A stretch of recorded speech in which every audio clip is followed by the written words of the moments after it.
இந்த வீடியோல கிளாசிக்கான WWE games எல்லாத்தையுமே பார்த்தீங்கன்னா, நம்ம ஓல்டஸ்ட்டான நோக்கியாவோட N73 மொபைல்ல ப்ளே பண்ணி பார்க்க போறோம். அந்த காலத்துல கிளாசிக்கா இருந்த பல கேம்ஸ பார்த்தீங்க அப்படின்னா, நோக்கியா ரிலீஸ் பண்ணியிருந்தாங்க. அதுல WWE கேம்ஸும் அடக்கம். நோக்கியாவுக்கு அழகா ஃபிட் ஆகுற மாரி, அதாவது Xboxல விளையாடக்கூடிய, இல்ல PCல விளையாடக்கூடிய கேம்ஸ் எல்லாத்தையுமே இந்த நோக்கியாலே சப்போர்ட் பண்ற அளவுக்கு ஜாவா வெர்ஷன்ல குடுத்திருந்தாங்க. அந்த வகையான ஸ்டோன் ஏஜ் வெர்ஷன் அவ்ளோ கிளாசிக்கானதுன்னு சொல்லலாம். ஸோ, அதுல எப்படி நாம இந்த கேம்ஸ் எல்லாம் ப்ளே பண்ணோம் அப்படிங்கிறத ஜஸ்ட் ஒரு ட்ரையலா நான் உங்களுக்கு ப்ளே பண்ணி காமிக்கிறேன். ஸோ நம்ம ஃபர்ஸ்ட்டு பார்க்க போறது பார்த்தீங்க அப்படின்னா, WWE கேம்ஸான இது 2007 மாடல்னு நெனைக்கிறேன். இந்த 7 மாடல்ல பார்த்தீங்கன்னா, மட்டும் பார்த்தீங்கன்னா குடுத்திருப்பாங்க தனியாவே. ஸோ இது மல்டிபிளா லாங்குவேஜ் சப்போர்ட்டும் இருக்கும். இதுல சில அடிஷனலான கிரியேட்டர்ஸ் இல்லாம ஜஸ்ட் ரேண்டமான பெர்சன்ஸ் மட்டும் தான் இருப்பாங்க. உதாரணத்துக்கு சொல்லப்போனா பார்த்தீங்கன்னா, கிட்டத்தட்ட 11 பேர் தான் இருப்பாங்க மேக்ஸிமம். அந்த அளவுக்கு தான் பார்த்தீங்கன்னா, இதோட சப்போர்ட்டிவ் கெப்பாசிட்டியே இருக்கும். இந்த 11 பேருக்குள்ள தான் பார்த்தீங்கன்னா, நம்ம மேட்சுமே ப்ளே பண்ற மாரி இருக்கும். யார் வேணுமோ அவங்கள செலக்ட் பண்ணி பேட்டில் பண்ணிக்கலாம். ஸோ இந்த ஸ்க்ரீன்ல பார்க்கும்போது உங்களுக்கு ரொம்ப சின்னதா தெரியும். இதே பிசியோ இல்ல மத்த Xboxலயோ விளையாடுறீங்க அப்புட்ன்னா, உங்களுக்கு இன்னுமே பார்த்தீங்கன்னா, அவங்களோட ஃபேஸ் எல்லாமே ரொம்ப கிளியர் கட்டா தெரிய ஆரம்பிக்கும். எப்படி நீங்க ஸ்மாக் டவுன் விளையாடுவீங்களோ, WWE ஸ்மாக் டவுன் ஃபேமஸா இருந்துச்சு இல்லையா? இதுக்கு ஆப்போசிட்டா தான் பார்த்தீங்கன்னா, கிரியேட் பண்ணாங்க. ஆனா மோஸ்ட்லி பார்த்தீங்க அப்படின்னா, ஒரு ரேண்டமான விஷயமே இருக்கனால பார்த்தீங்கன்னா, யாருமே அத சப்போர்ட் பண்ணல. மோஸ்ட்லி பார்த்தீங்க அப்படின்னா, கேமாவே நான் சொல்றேன். அதே நேரங்கள்ல ஸ்மாக் டவுன் ஏன் ரொம்ப ஃபேமஸ் ஆனுச்சுன்னா, அதுல மல்டி பிளேயரும் விளையாண்டுக்கலாம்.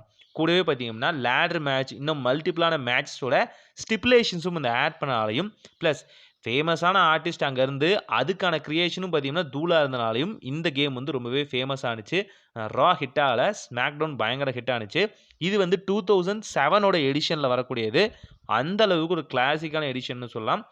நல்ல எடிஷன் தான். ஆனாலும் இன்னும் சில பல அடிஷனலான ஃபீச்சர் வச்சிருந்தாங்கன்னா, கேமும் சூப்பரா இருந்திருக்கும். அந்த கேரக்டர்ஸோட ஃபேஸே சரியா ரிவீல் பண்ணாம விட்டுட்டாங்க. ஆனா, ஸ்மாக் டவுன்ல எல்லாமே ரிவீலா இருக்கும். அவங்களோட ஃபேஸ் ஓரளவுக்கு அட்ஜஸ்ட் ஆகுற மாரி தான் வச்சிருப்பாங்க. ரொம்பவே சூப்பரானது. அதுக்கு அடுத்து பார்க்க போற கேம் பார்த்தீங்க அப்படின்னா, இது மேக்ஸிமம் நெறைய பேருக்கு தெரிஞ்ச கேம் தான். 2009 என்னடா எடுத்தோனே 7லேருந்து 9ஆ ஏன் அப்படிங்கிறத நான் சொல்றேன். இப்ப 9 கேம் பார்த்தீங்க அப்படின்னா, இதோட அப்பர் வெர்ஷன் மாரி தான் இருக்கும். ஆனா 2008 இத விட நல்லாவே இருக்கும். 2009ல பார்த்தீங்கன்னா, அவங்களோட பிசிக் நல்லாவே தெரியும். 2009 கேம்ல பார்த்தீங்க அப்படின்னா, வெர்சஸ் ஸ்மாக் டவுன். இதுல பார்த்தீங்க அப்படின்னா, ECWவும் பார்த்தீங்கன்னா, ஃபர்ஸ்ட் டைம் அட்டாச் பண்ணியிருந்தாங்க.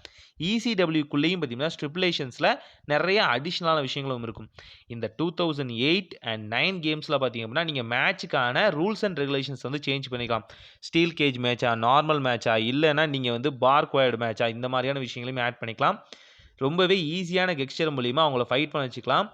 இதுல அவங்க ஃபேஸஸ் பிளஸ் பார்த்தீங்கன்னா, அவங்க யூனிக்கான சப்மிஷன் பிளஸ் பார்த்தீங்கன்னா, ஃபினிஷிங் மூவ்ஸ் நல்லாவே தெரியும். ஸோ, இதில ப்ளே பண்ணது அந்த காலத்தில ஒரு நாஸ்டாலஜிக்கலான ஃபீல குடுத்துச்சு அப்படிங்கிறது எந்த வகையான மாற்றமுமே இல்ல. சூப்பரா இருக்கும். பிளஸ் அந்த சவுண்ட் அனவுன்சர்ஸோட பேக்கிரவுண்டோட அந்த வகையான நாய்ஸ் இருக்கும் இல்லையா? ஸோ, அவங்களோட காமெண்டேட்டர் இது எல்லாமே பார்த்தீங்கன்னா, நேச்சுரலா குடுத்துருப்பாங்க. இதில நீங்க கேஜ் மேட்ச் ஆட் பண்ணிக்கலாம். ஹெல் இன் எ செல் ஆட் பண்ணிக்கலாம். லேடர் மேட்ச் மட்டும் பார்த்தீங்கன்னா, மொபைல் வெர்ஷனுக்கு சப்போர்ட்ல குடுக்கல. மத்த எல்லாமே சப்போர்ட்ல இருந்ததுன்னு சொல்லலாம். நீங்க மல்டிபிளேயர் கூட ஆட் பண்ணிக்கிற ஆப்ஷன் இருந்தது. ஆனா, சிமிலரான மொபைல் மாடல் இருக்கணும். ஒரே மாரியான ஜாவா வெர்ஷன் பைத்தான் இதில இருந்திருக்கணும். அதே நேரங்கள்ல ப்ளூடூத்தும் கனெக்ட்ல இருந்தா நீங்க ப்ளே பண்ண முடியும். இதுக்கப்புறம் பார்க்க போறது ஸ்மாக் டவுன் வெர்சஸ் 2008. ஸோ, இதில பார்த்தீங்க அப்படின்னா, நல்ல நல்ல வெர்ஷனா இருந்துச்சான்னு கேட்டீங்க அப்படின்னா, இல்ல. செலக்டிவான பிளேயர்ஸ் மட்டும் தான் இத விளையாட முடியும். ஆனாலும் என்ன அட்வான்டேஜ்ன்னு பார்த்தீங்க அப்படின்னா, இதுக்கு ஒரு ஸ்டோரி பேஸ் லைன் குடுத்திருந்தாங்க. பாட்டம்லயே பார்த்தீங்கன்னா, ஸ்டோரி பேஸ் லைன் இருக்கும். அவங்க என்ன சொல்றாங்க, ஸ்மாக் போட்டதுக்கப்புறம் அவங்க காமென்டேட் பண்ணுவாங்க இல்லையா? ஸோ, ரெஸ்ட்லர்ஸே பேசுறது பார்த்தீங்க அப்படின்னா, இங்க குடுத்திருந்தாங்க. அவங்களோட யூனிக்கான வாய்ஸ்ல. ஸோ, இது எல்லாமே பார்த்தீங்கன்னா, ஒரு நல்ல அடிஷனல் குடுத்தது. கூடவே பார்த்தீங்க அப்படின்னா, இது அதிகமா பலம் இருக்கவங்க மட்டும் தான் ஜெயிக்க முடியுங்கிறதுக்காக பார்த்தீங்கன்னா, அந்த பவர்க்கான கோடரும் வச்சாங்க. இது சில பேருக்கு பிடிக்கும், சில பேருக்கு பிடிக்காது. ஆனாலும் ப்ளே பண்ணும்போது ஜாலியா இருக்கும். அண்ட் அம்பயர்ஸ் நடுவுல இன்டர்ஃபியர் ஆகுறது, இந்த மாரி பல விஷயங்கள் பார்த்தீங்க அப்படின்னா, உள்ளயே ஆட் பண்ணியிருப்பாங்க.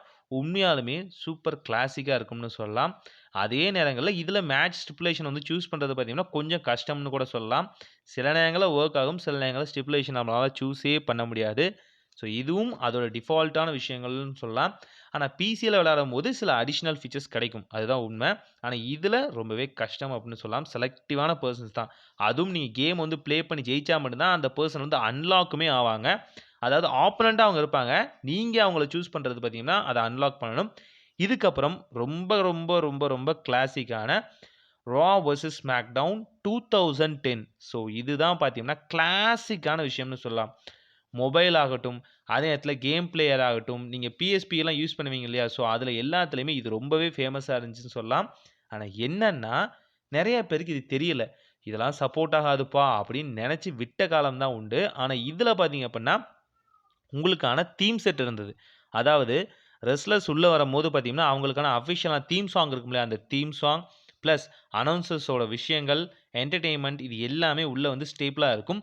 கூடவே பார்த்தீங்க அப்படின்னா, ரிங்கோட பாட்டம்ல இருந்து நம்ம வெப்பன்ஸ் எடுப்போம் இல்லையா? அந்த வெப்பன்ஸ் எடுத்து கரெக்ட்டா பார்த்தீங்கன்னா, ஆப்போனன்ட் அடிக்கிற மாரியான சின்ன சின்ன விஷயங்களும் பார்த்தீங்க அப்படின்னா, ஹைலைட்டா குடுத்திருப்பாங்க. சப்மிஷன்லேருந்து எல்லாமே பார்த்தீங்கன்னா, யூனிக்கா இருக்கும்னு சொல்லலாம். எத்தன முறை வேணாலும் ரீமேட்ச் விளையாண்டுக்க முடியும். அனவுன்சர்ஸ்க்கான ஸ்பெஷலான எக்யூப்மென்ட் எல்லாமே கிளாசிக்கா இதில குடுத்திருந்தாங்க அப்படிங்கிறது தான் உண்ம. ஆனா ப்ளே பண்றதுக்கு கொஞ்சம் கஷ்டமா இருக்கும். பழகிட்டீங்க அப்படின்னா, மல்டிபிளான மூவ்ஸ் போடலாம். இதில ஆப்போனன்ட் மூவ் வந்து காப்பி பண்ற ஆப்ஷனும் இருந்தது. ஸோ, அப்ப ப்ளே பண்ணவங்களுக்கு இது புரியும்னு நெனைக்கிறேன். ஆனா அவ்ளோ சூப்பரான விஷயங்கள் பார்த்தீங்க அப்படின்னா, Nokia சப்போர்ட் பண்ணிட்டு இருந்திருக்காங்க. இந்த ஆண்ட்ராய்டு வெர்ஷன்ல தான் பார்த்தீங்க அப்படின்னா, Play Store வந்து எல்லாத்தையும் கெடுத்துருச்சுன்னு சொல்லலாம். நல்லாருக்கும். ஸோ, ப்ளே பண்ணி பாருங்க. இது எல்லாமே பார்த்தீங்கன்னா, ஒரு ஓல்டஸ்ட்டான மெமரீஸ ரீகிரியேட் பண்ணது தான். ஸோ, பிடிச்சிருந்தா லைக் பண்ணுங்க. உங்க ஃபிரெண்ட்ஸ் அண்ட் ஃபேமிலிக்கும் ஷேர் பண்ணுங்க. ஒரு நல்ல மாற்றம் இதாய் நடக்கட்டும்.